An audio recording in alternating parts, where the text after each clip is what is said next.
You alright folks, Haynes here, and I'm coming at you with another tutorial this week.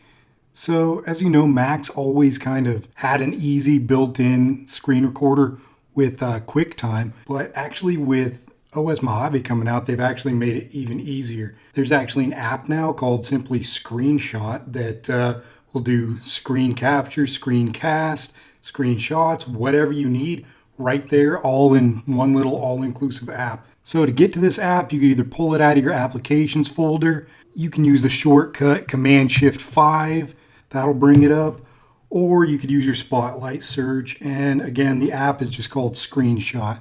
It's this guy right here. And it brings up this little bar down here for you is really all you need.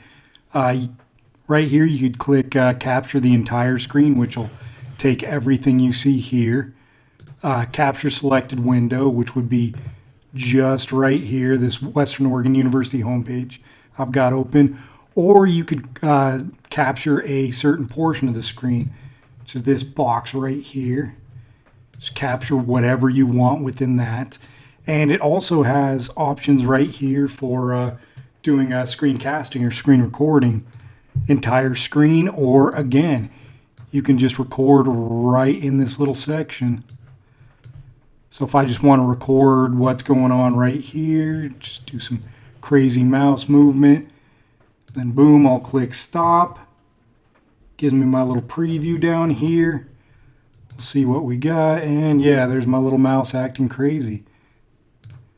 And there you go. And yeah, again, I really like the app. I think it's cool to have kind of everything you need right here in this little dock. Get multiple screen recordings done in rapid succession, multiple screenshots done in rapid succession.